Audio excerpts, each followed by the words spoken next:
Retro Electro Tech.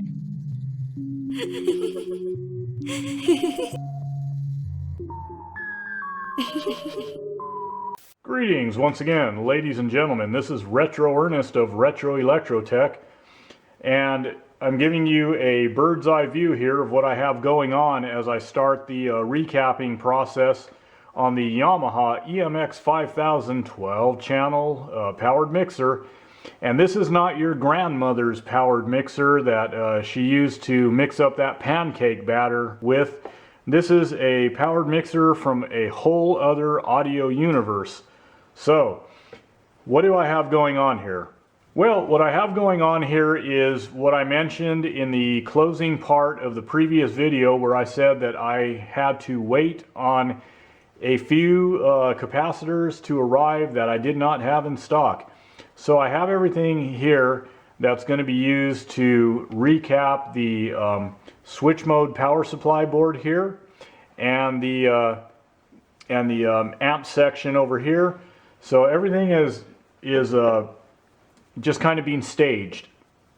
Of course, the reason why I have the caps laid out the way I have them here is because of, well, for the sake of this video, I would obviously have things out of the way, and I would still have them categorized, ready to go, and pre-tested. You notice I have some testers here, but I would have things staged a little bit different. But I'm going to be explaining a few things as I go here. Let me yank this out. So, and you can see I already pulled the main filters here. These were the originals, and I'm getting ready to slap the new caps down on the board and get them all soldered in, and then start doing what I have to do.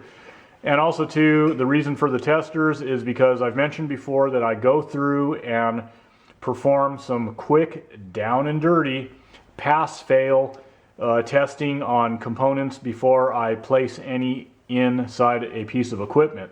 And that's always a good policy or procedure, because you never know when a dud might slip through the mix. It can happen. After all, these are parts that are manufactured by imperfect human beings with imperfect quality control measures, because let's face it, it does happen once in a while. And what I said about testing, let me just touch on that a little bit. And I'm not going to go into actually performing tests on these, because that's like watching paint dry for some people. But, and I've already gone through and everything is looking good that I'm going to put down on the boards here. But these testers here will give me what I want in terms of capacitance and ESR readings, and then some. In the case of this LCR meter here, it will give me a little bit more. This is just an ESR, low resistance and capacitance meter, as it says right here, this Peak Atlas ESR 70. Pretty good little tester for what it is. Again, these are decent shop grade testers for what it is that I'm using them for. They are by no means laboratory grade testers, and there's no need to perform that level of testing in this type of an application anyways. If you have that equipment and you want to do that, then by all means knock yourself out, kiddos. But otherwise, this is okay. So anywho, let me get into a little bit more here. Okay, so my main objective here, as far as freshening things up or bolstering up, in this case the switch mode power supply board and the amp section, is to meet or exceed the original components on these boards. Now, when I say meet or exceed, I'm typically talking about exceeding, because when it comes to capacitor technology, at least, as well as other components, capacitor technology of today, especially in regard to electrolytics, has improved over the years. And that being said, when I shop around for these caps, or when I'm picking them out of my inventory, whatever the case, if I have them in inventory or have to shop around for them, either or, is that I'm always looking for components that hopefully exceed the specifications of what was originally on board. Now, with everything going on today with supply chain issues and shortages, and I've talked about that before, I don't always have the luxury nowadays anyways to find the components that I would normally like to place in a piece of equipment. That's not always a bad thing. It doesn't mean that I have to always compromise and put a lesser component on board, because I don't operate that way, number one. But it just takes more time for me to shop around and find something that's comparable, that meets the specs that I'm looking for, and the various other parameters. And that's why I complain a lot about what's going on in the world today, because it just makes life harder, because it used to be something that wasn't as much of a challenge. Things weren't on back order like they are now, but it is what it is. So in this case, I'm using these TDKs, these EPCOS TDKs, which are good caps. These are long life caps, 105 degree caps, these main filters here. And they're several thousand hours, 105 degree, like I said. They are good caps, and everybody has their opinion about various manufacturers and series of capacitors, so I'm certainly not going to get into that. That's exhausting, and it just, to each his own on that. And anyways, and then throughout I'm using like Panasonics, and all of these are caps that have a range anywhere from like 7,000 hours. Some of these are 10,000 hours, 12,000 hours, 105 degree. Like I said, they're all really good quality caps. Caps that are well suited for a switch mode power supply caps. Like I said, long life, higher temperature, 105 degree, high ripple current handling capabilities, everything here. So all good stuff, cream of the crop as far as what I had available for me at the time without shopping around for the rest of my life. And in addition to that, let me just mention, okay. One thing that I do here is that when I build a file on a piece of equipment I'm working on, and I literally build a file that I keep here in the shop. And I don't necessarily provide all this information to the customer, because there's really no need for that. If they request a certain piece of information, I will provide it. But I print off all of the data sheets on all of the components that I place into a piece of equipment. Like you see here, PS for power supply. This is all the stuff that's going in the power supply, for example. Some Nishikons, some TDKs, some Panasonics, and like I said, all long life, like 10,000 hour, 105 degree, that are well suited for power supply applications, for example. So when I go through, by the time I'm done, I have a file all built on a piece of equipment, so that if anything ever gets called into question, I can say, well, this is what I used in the power supply section, this is what I used in your amp section. These are all the components, and I do that with transistors and so forth and so on. All the components. I take the time to do that. It doesn't take a lot of time, but I like to print this stuff out, slap them in a file, and everything is there. And look, I know that a lot of times when I go over a piece of equipment like this, I don't just get to it and start soldering in capacitors and all that. I know that there's those out there that want to see that. They don't want to hear a lot of this kind of talk. Well, not to be rude or abrasive, but, that's kind of tough. I'm so offended. Here's a tissue. Because I have my method of how I go through things, and I know that there's people out there that are getting into this a little bit more on the serious side, that are looking for a little bit more meat on the bone. So I'm catering these videos to those people more so, and the customer as well. And the customers will oftentimes have to fast forward through a lot of the more detailed stuff so that they don't fall asleep and end up with their heads in their laps asleep, because I know that this stuff can be kind of humdrum.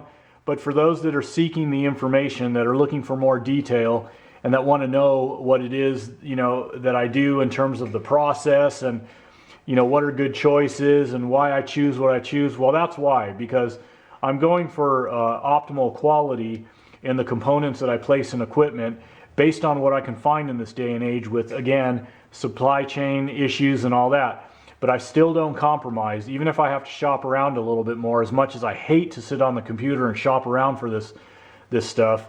But you know, I'm not just going to grab any old part off of the auction site or some unknown seller just because they have something that I'm looking for, because I may end up, you never know, with a counterfeit if it's not through a reputable distributor that is buying factory direct.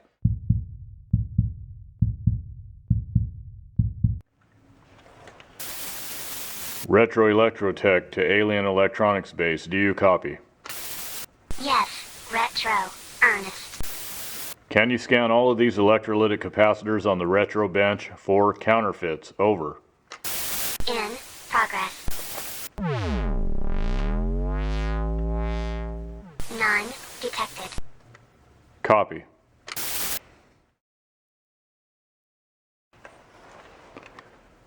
Retro Electro... This is ridiculous, man. So, that being said, which is why I cover this, so this might help people who are looking for a little bit more information. So that's my process here with all these parts that I have set aside. And as I already said, they're all spec'd accordingly for the application. Same thing with the amp section here. Most of the caps I'm using in the amp section are Nishikon UKL low leakage, low noise caps for the you know, for the amp section, and of course a few audio grade like fine gold caps and so forth that I have set aside for this purpose. So all good stuff. Oh, and something I almost forgot to mention is, aside from the specs and various pieces of you know, criteria and, you know, other parameters that you're looking into that is suitable to the application, is also the footprint that you have to work within. As you can see on a lot of boards, you know, there are of course other neighboring components and so forth, and you just want to make sure that your replacement part is going to fit that footprint. And when it comes to electrolytic capacitors, because modern day electrolytics have gotten smaller, usually that's not a problem, but just be aware of that, and be aware of the lead spacing too, and if that's going to work for the board, so forth and so on. So things like that, just something to be aware of. If you know, plan things out right, you're not going to have issues with that, but just be aware, because sometimes, you know, on some boards things get kind of tight, so again, just be aware. So anyways, what I'm going to do now is I'm going to go ahead and start slapping in these capacitors. I'll probably cut in every once in a while a little piece of video footage of, you know, soldering in a few caps and all that, just for kicks. And then I will come on back when everything is all done and these boards are all recapped and I'm getting ready to move on to the next phase. And just like that, I'm starting the reinstallation process. Everything is all screwed down, and the new capacitors are all in place on the power supply board here, the switch mode power supply, and the main amp section here. And you can see I have all these old caps off to the side. The only other thing that I want to bring out in regard to the electrolytic recapping is, you'll notice these larger electrolytic cans here. Okay, they're all adhered to the board. I glued them down using some non-acidic silicone, and of course you want to use something that's non-acidic, that's non-corrosive, and because of course over time, if you don't, it will eat away at the traces on the board and the component leads, as was the case with an adhesive used for decades known as polychloroprene. It's that glue that you see in, you know, old stereos sometimes and old amps, etc. And it becomes dark brown and becomes very hard. Okay, very hard, very plasticky. And anyways, when it transitions into that state, it becomes corrosive. And it was used for years. I don't know exactly when they stopped using it, but I saw, you know, that stuff in pieces of equipment, you know, throughout the 80s and all that. And I think that polychloroprene adhesive goes back to like the 1930s or something. It goes way back, but it was an adhesive used for a long time to glue, you know, glue components down on the board and all that. Okay, so just be aware of that, and you know, we want to use something that's non-acidic and that holds up well, and even also too maintains its elasticity to some degree, because even that polychloroprene, when it first starts out, it kind of has sort of a, you know, sort of an elastic kind of pliability to it, just slightly. And again, when it turns dark brown and loses that, then that's a problem. But one of the reasons too why I bring up the elasticity property is that remember, we're gluing down or adhering components to the board, especially in equipment that just by its very nature might be exposed to high vibration environments. You know, like this is a powered mixer, so it might be taken on the road and gigged with hard and heavy and jostled around, bumped around and all that. So it's just a good idea to approach things again from that mindset, think your way through, remember the principle based way of servicing equipment and understanding what it is you're servicing and how it might be used and all that. And that can again apply to equipment across the entire spectrum. If you just analyze, well, what is this used for, what kind of environment, this, that, what's going to be the best way to remedy this situation. And so it's common sense, I think, and for people that service this stuff, it's kind of common sense, you know, when you think about the, you know, the fact that, well, it's going to be taken on the road, probably gigged with like amp heads and all that, bumped around. And so yeah, and also too, the thing about elasticity is that if, you know, when the glue does get harder, if you use an adhesive that's really hard, that becomes hard, you know, brittle, if it is jostled around or there's some, you know, vibration and shock, then the adhesive could just break right off the board because it doesn't have any elasticity to it, so that it could absorb some of the shock or energy that's transferred through when like a piece of equipment kind of takes a blow. So again, that's all principle-based stuff, understanding the mechanism of things and all that jazz. So, okay, let me go ahead and move on and get into the whole thing with introducing lubricant into the controls and talking on that topic a bit, you know, for information's sake, and a little bit of demonstration as well. As you can see, these VRs are not disassembled, they're not, you know, desoldered from the board. If they were, my method of both cleaning them out and reintroducing lubricant would be a little bit different. And I say a little bit because being that these VRs are pretty much wide open in the front, it gives me pretty good access to the track. So the manner in which I apply, in this case, because I'm first going to talk about the fader type of lubricant, which is more of an oil or oily consistency. It's a little bit lighter, in other words, than, you know, the fader grease. I want to touch on that first, and it will be delivered essentially the same in that I will be using a swab. Not this swab, this is a big swab, but I'm just using it for the sake of the video. But I will use one of these, and let me just get one out, I might as well.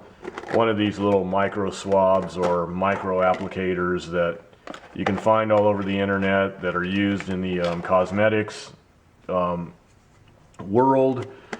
And like I've said before, women use them to apply eye makeup, I believe, and all that stuff. So anyways, not anything groundbreaking, but yeah, one of these little micro swabs versus, you know, one of these is easier to get in there. And, you know, these don't quite fit, although I could pull some material off and get them to fit in there, but I wouldn't want to do that. You know, I don't want this cotton fiber unraveling in there or anything like that. And by the way, when you do this type of work and you're working on VRs and you're cleaning them out and using swabs and so forth, or anything for that matter, keep a pair of tweezers nearby that you can used to pick out fibers if you had to and all that. So, excuse me, hiccups. But anyways, so essentially the same thing. And I've talked about before, if I was applying a fader type lube to a resistive track in a piece of equipment, that I would,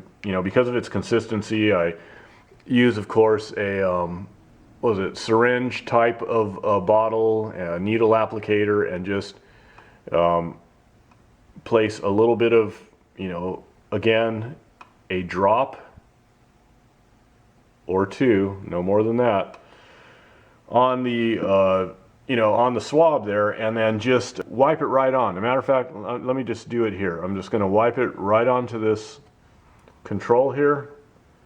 I don't think I've lubed this one. No, I haven't.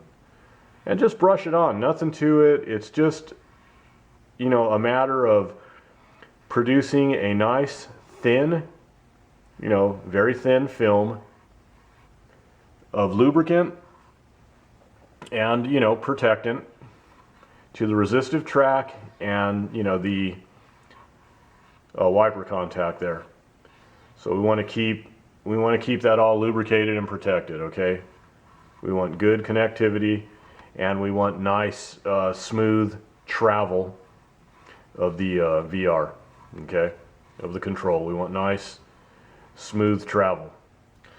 So, that being said, when I'm talking about applying a fader type lubricant, which is a little bit thinner, has more of an oily consistency, once again, when applying a fader type lube, that's under the assumption that the control is otherwise working pretty smooth. It doesn't seem to have any defects, any little rough spots or a little bit of a gritty feel along any area of the track when you're checking its range of travel.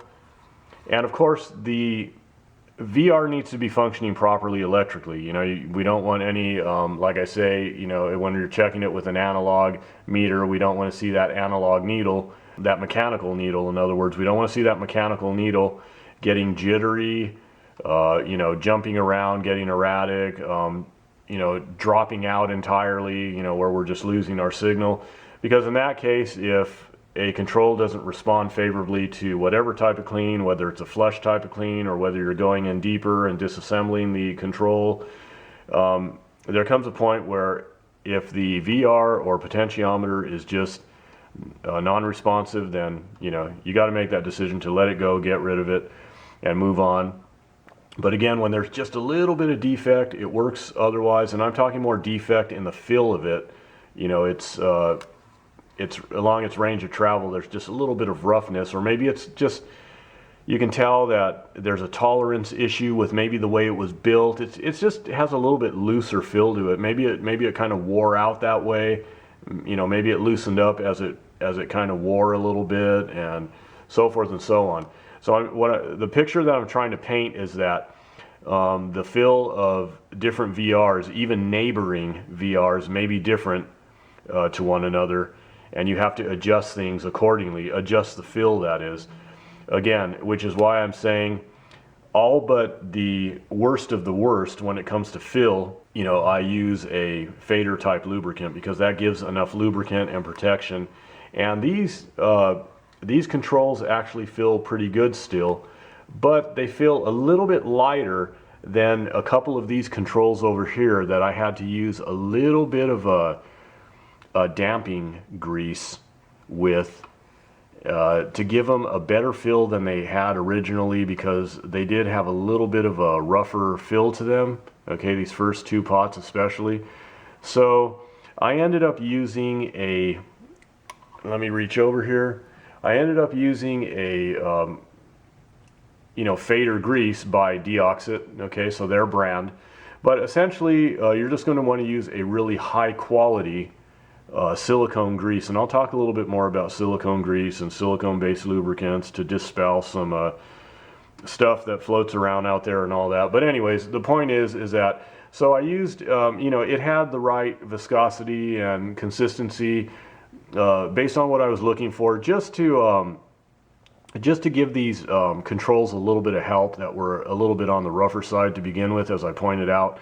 So I did that, and now I need to just kind of match up the rest of the controls to have that same general feel to them, the same amount of damping and whatnot, so that, you know, I just get that nice damped feel out of all of them and kind of bring them into balance. So some don't feel lighter and looser, and some a little bit heavier because they have some damping. These ones don't. So because I had to balance things out because of these rougher VRs here, then I'm going to essentially do the same here. And how I'm going to go about that is fairly straightforward. So again, if these were opened up, I would be using a probably a little micro swab like this, and whatever grease, damping grease I'm going to be using. Again, this is for the track, the resistive track, but you can use it for some damping as well. If this gives you enough damping, if this is what you're looking for, is my point. So I would just scoop a little bit of grease out of here, and as I said, I applied it to the tracks already because these tracks needed a little bit more help, and I just applied it lightly, just enough to provide that barrier I need, fill in a few potholes and make things a little bit smoother.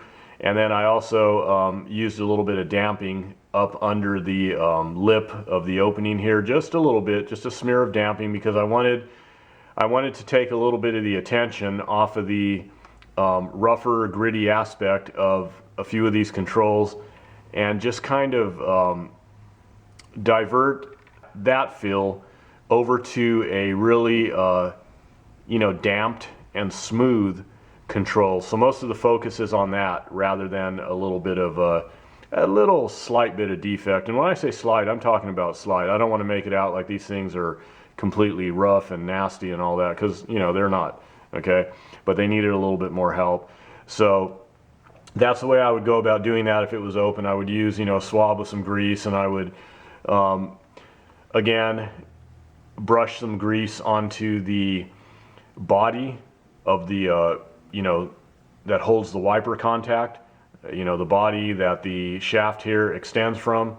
I would kind of, you know, grease that up a little bit, and probably a little bit internally, maybe on the inside walls, just a little bit, just a slight smear on the inside walls of this VR body here, or under the lip, like I said, if I was inside. If not, then a really straightforward way to deal with that as well is to use a little, and I'll just demonstrate real quick, just a little tool like what I have in my hand. And let me kind of get it in frame here. So you could see the general shape of the tool. It's kind of like an L shape, okay? So I'll take a little bit of the grease, and I'll scoop just a little bit, just a hair, you see? Just a little bit of grease there. And let me just actually, I've already placed it in a few. Let me start with this one here. So I just, you know, drop it down in there, turn it around, okay? And then just kind of pull up. You see, I'm just kind of pulling up, and I can actually lift the board if I wanted to, but I just have it smushed, the grease under that lip there, and then I'm just gonna just apply it, just rub it right across under that lip, okay? And I could repeat that process, you know, a few times. Let me just hit the other side real quick. Let me get a little bit of grease. Okay, perfect. And I'm gonna just, you know, hit the other side over here. Lift it up, smush it under that lip, and then just glide it underneath. Smear that grease. And it's just a little bit, so by the time it's spread out on the underside, it's not a big old sludge factory under there. It's just a light smear of that grease. Of course, it's the fader grease, but I'm using it for a little bit of damping, and that's more than fine. It's perfectly suited for that if the weight of it agrees with what you're trying to shoot for. And see, once I start moving it, it has a nice damped feel to it now. It's really buttery. You could feel just a little bit of resistance, mechanical resistance. So it is, in essence, doing a little bit of damping as well, okay? So now it has a feel to it that's a little bit more consistent to these, these VRs over here that have a little damping because I needed to give them a little bit of help. And now this one has that nice kind of feel to it as well. So it's kind of a little bit of a balancing game, and it's not hard to do when you understand in principle what you're doing, and you break out your damping greases and your fader lubes and your silicone greases and all that stuff. You're going to know what to use based on the feel you want to get out of them.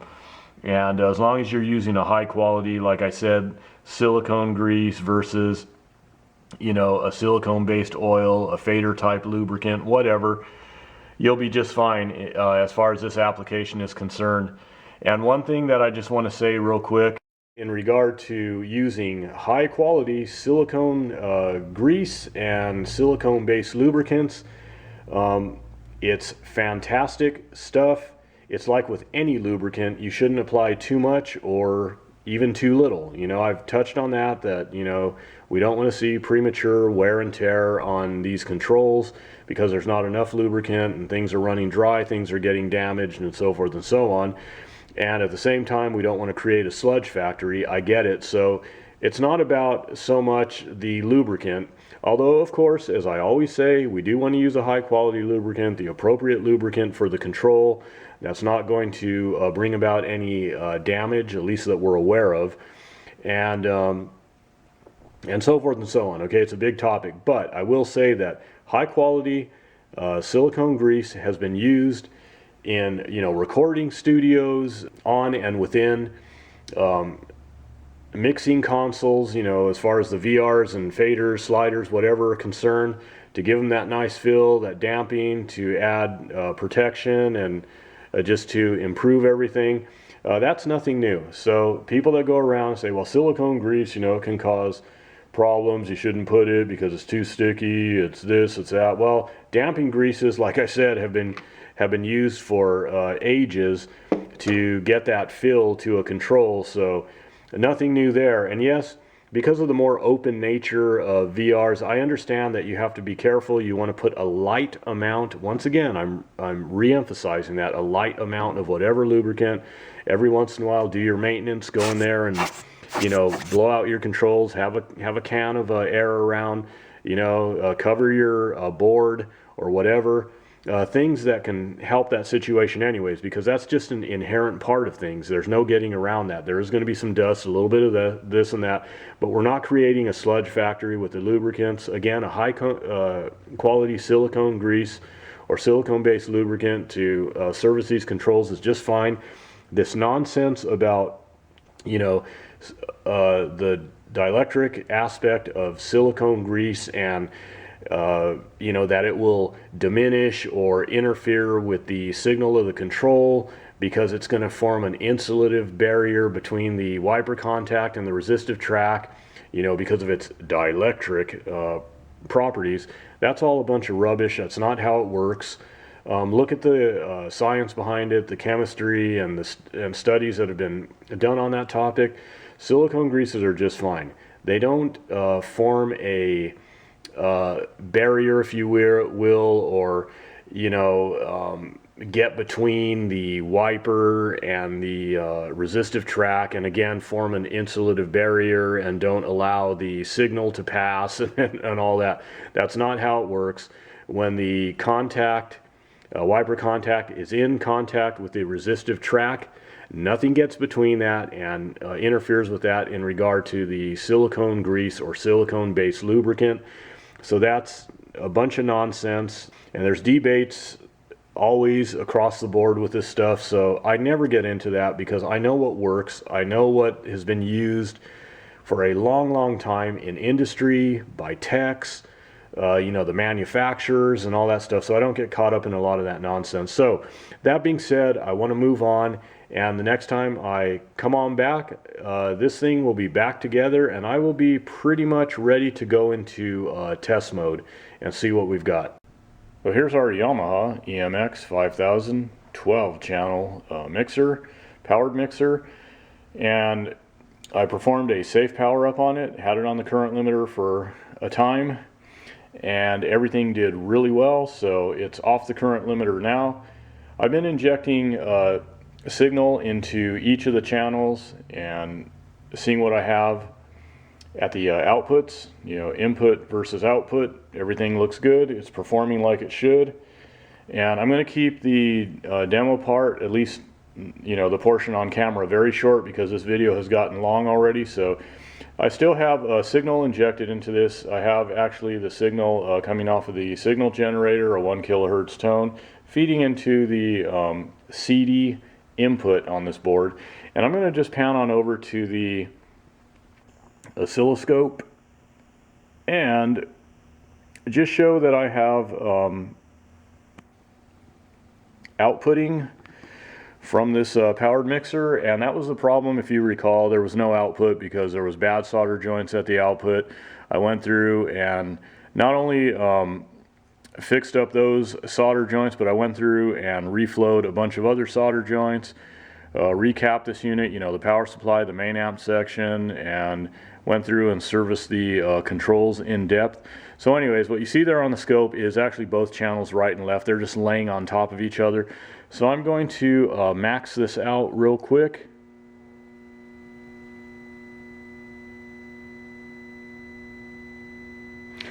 And you can see there's some asymmetry between the two channels. Not a big deal. That's pretty common.